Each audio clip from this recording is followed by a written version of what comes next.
This is Autoline Daily, the show dedicated to enthusiasts of the global automotive industry.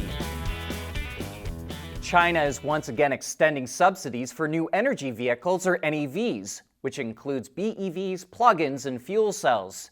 This year and next year, NEVs will be fully exempt from vehicle purchase taxes, and in 2026 and 2027, NEVs will be exempt from half of taxes. Automakers sold nearly 9.5 million NEVs in China last year, a 38% gain, and this year, NEV sales are expected to hit 11.5 million units, a 20% increase, and a market share of 37%. So it's surprising to see China extend NEV incentives once again, since the segment is going so strong. That suggests the government is concerned the slowdown in its economy will hurt car sales.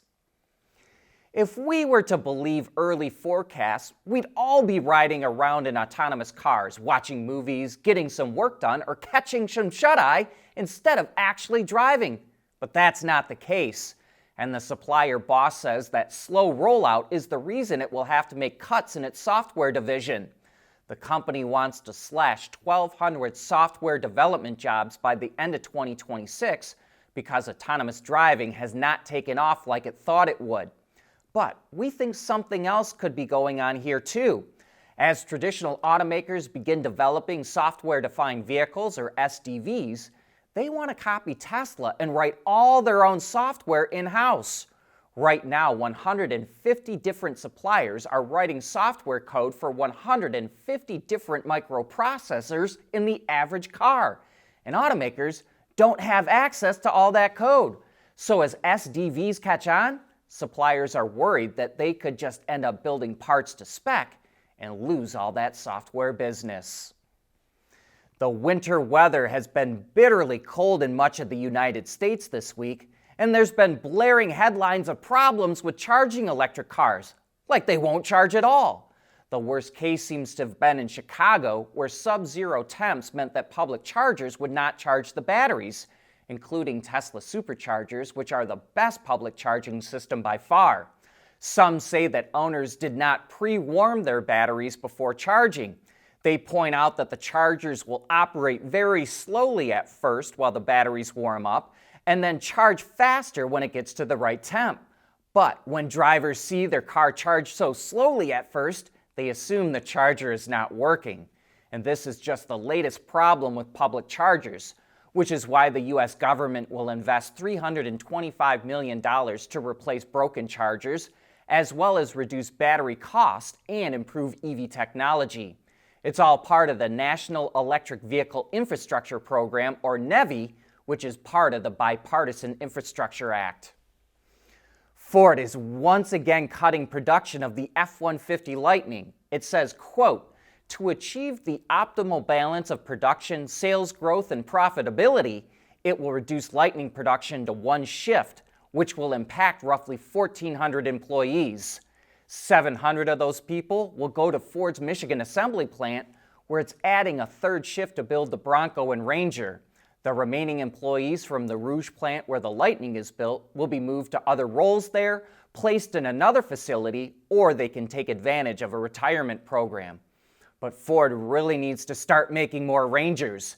Michigan Assembly was one of the plants shut down by the UAW strike, and from October to December of last year, it didn't make more than 500 Rangers in a month. The pickup ended the year in the U.S. with roughly 32,000 units sold, which is way behind the competition. Even the Honda Ridgeline, which had a pretty good year for itself, easily outsold the Ranger. We want to know what drives your testing. OTA, connected car, diagnostics, remote testing. Intrepid Control Systems is here to help you work from anywhere. Intrepid Control Systems, driven by your data. Jeep is getting ready to launch its first EV for global markets, the Wagoneer S, and it showed this teaser image to mark the occasion.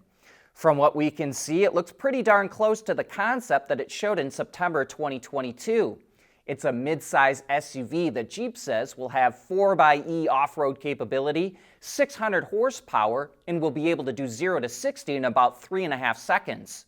Sales kick off in the US in the fall of this year. followed by other major markets, including Europe. Hyundai used to be a pretty big player in China, but in 2016, when South Korea bought an anti-missile defense system from the US called THAAD, the Chinese government retaliated against everything from South Korea. It banned K-pop bands from performing in China. It prevented Chinese tourists from going to South Korea, and it strongly encouraged citizens not to buy any products from Korean brands. That started Hyundai's long slide downward in China, and it's never recovered. So it's not surprising to see Hyundai making a major investment in the Indian car market, which is booming. It bought GM's assembly plant there and is investing over $700 million to boost its assembly capacity in the country. Hyundai is already the second largest automaker in India, and this latest investment will bring its production capacity there to over 1 million units. Cadillac had a strong year in 2023. Its overall sales in the US were up 9.3%, and it had its best year for sedan sales since 2018, including record years for the CT4 and CT5. Its V-Series had a record year as well, up 55%. Its global sales were also up, but Cadillac didn't provide those figures. And while it struggled to ramp up production of the Lyriq EV, it says it's now fixing those issues. Cadillac delivered 9,000 Lyriqs in the US last year, which it claims makes it the best-selling luxury compact EV. In the fourth quarter, it delivered 3,800 Lyriqs, accounting for 12% of its retail sales. And in China, Lyriq sales are up 60% year over year. Surprisingly, Cadillac has also added a few dealerships in states where EV adoption is high. And despite talk of slowing EV growth, Cadillac says there's still strong demand for luxury EVs.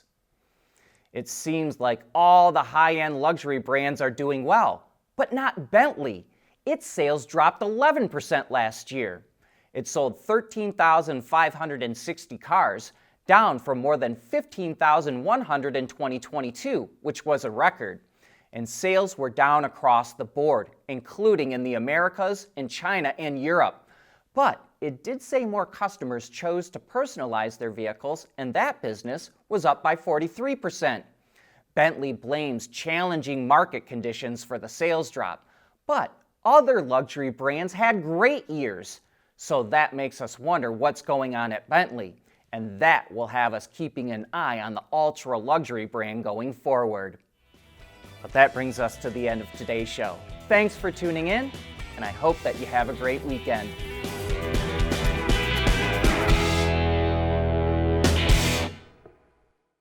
Autoline Daily is brought to you by Bridgestone, solutions for your journey. Intrepid Control Systems, over-the-air engineering, boost your game. And by Teases Automotive Technologies, the formula for better mobility. At Teases Automotive Technologies, we combine world-class composite materials expertise with cutting-edge designs because, frankly, there are better ways to lightweight vehicles. So lighten up with Teases Automotive Technologies, the formula for better mobility.